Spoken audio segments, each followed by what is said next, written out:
Hey guys, Mishka here. Got another video for you. This time we're going to be talking about shards. What are they? Well, yeah, let's go over it. So shards can refer to one of three things. There are dungeon shards, there are shards the items, and there are shards that are zone specific. So we're going to start with the items. You have minor shards, major shards, glimmering shards, and effervescent shards. You get those by breaking down items. So if you get like a reward chest and you have an item in there, the weapons and armor, you can break it down for if it's a green item, it'll give you a minor shard. If it's a blue item, it'll give you a major shard. If it's a purple item, it'll give you a glimmering shard. And if it's a legendary, it'll give you an effervescent shard. What do you use those shards for? You use those shards to reroll affixes. So for instance, I'm going to switch to one of my backup wands.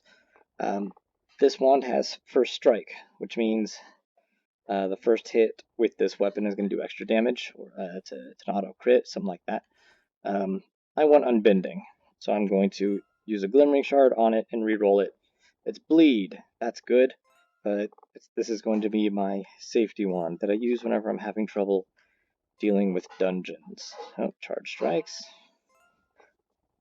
Bleed again. I'm getting really lucky on bleed rolls.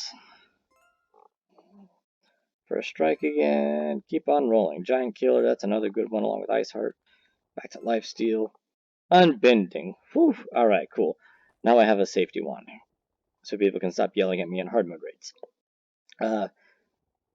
So yeah, for legendaries where you have two affixes, each effervescent is going to reroll both of them. So it can take quite a few of those shards to get the good affixes. You can trade these up if you do the main story quest. You'll get a vendor in the rainforest. You can trade 10 minor shards for a major, 15 majors for a glimmering, and 20 glimmering becomes an effervescent. You cannot trade down, however, so make sure that you know what you're doing if you want to run that. Yeah, let's go ahead and talk about shards as far as like zone specific goes. So when you're in an area, if you go to your social panel, you can see shards, and it'll say shard. There'll be three figures there, three characters, and then a number. So this is shard 3i underscore, and then there's the number 21. 21 means that there are 21 people currently in this zone. Okay, cool. Double checking. And then this just designates what the name of the zone is. So 21 people in this zone. What if I go outside the gates of High Step into a new zone?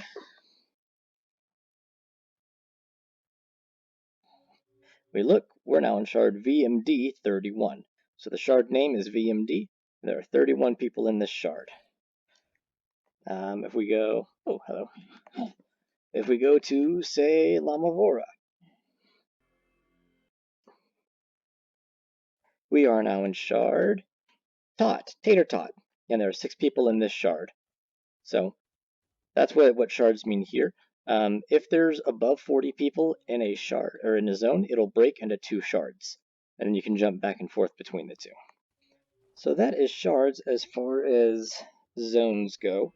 That's shards as in the items. Let's talk about dungeon shards. These are the fun ones. These are where you get really, really good items from. So when you're doing dungeon queues or you're doing just normal dungeons, if you kill a boss and you're on a level 30 class when you kill it, you're going to get a dungeon shard. That dungeon shard will have the name of a dungeon, level 1, and then an affix on it. Alright? These down here, I could go through all of them, but you know, all these videos that I do, I don't have a script. I'm doing this just off of memory and, you know, things that I feel are important to tell you. So instead of going off and listing all the different dungeon affixes, I'm just going to put them in the description so that you can see what they all are and what they do. So yeah, that's how you get them, is you kill a dungeon boss as a level 30. Note that if you already have one in your inventory, it will not drop another one. So you want to come over to your chest, put it away somewhere. You'll notice I have a few shards. Level 13 sewer, level 10 abandoned mines, and another like 12 or 13 somewhere in there. But that's how you get those shards. Now, how do you use them, and why do you use them? Well, a shard is going to make a dungeon significantly harder, not only by adding an affix, but the mobs and the bosses get more health and they deal more damage when they hit you. When you put in a shard into a dungeon, you're going to have a timer. It's going to give you 30 minutes. If you beat the dungeon within 30 minutes, that shard will go up a level by 1. If you beat it within 15 minutes, it goes up by 2. If, however, you fail to beat the dungeon within the 30-minute period, the shard will break and you will not get another shard out of it and it'll just disappear. So what you do is you take the shard, you equip it onto your belt slot. You see I've got it here.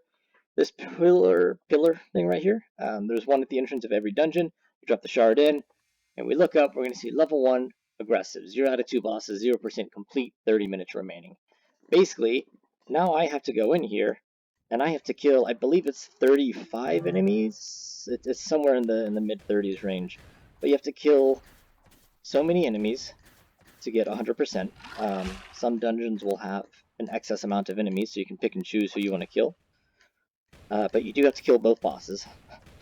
I just killed 3 enemies and we're now at 8%. So yeah, a little bit over 33 enemies. I think it's 35. Kill both bosses, complete the dungeon within 30 minutes. Yeah, like I said, levels up once, 15 minutes, level up twice. You're not always going to get the same shard out of it though. So if I were to go all the way through, I beat both bosses, got 100% enemies. You get a chest at the end, and it's going to have a chance for a piece of gear. There's going to be some kind of reward, whether it's dram or dyes or potions. And you'll get that shard back. If it's not your shard that you put in, you won't get a shard. It'll level up, and it'll have a different affix. It might have the same affix. It might be the same dungeon. It might be a different dungeon. You never really know. Running dungeons, getting new shards is kind of a roulette roll. You never know what you're going to get. So, yeah, I think that's it. That goes over the minor, major glimmerings, effervescence. There are no shards in here because this is its own instance. And that's dungeon shards. So, yep. You'll also get higher rewards out of dungeon shards, like 30 plus 1 all the way to 30 plus 5 for your gear and a plus 6 for your weapon. If you do up to a level 15 shard, you can get chances for plus 6s. So, like I said, I'll be posting all the affixes for what the dungeon shards can be in the description. And yeah, if you got any questions, comments, concerns, if you have any suggestions for videos, please let me know. I'm just kind of going based off of recent questions that I've answered in the game or on Reddit or on the Discord. People ask me a question, I go, oh, I should make that a video. So if you got any questions, let me know. You're helping me out. And yeah, until then, happy hunting.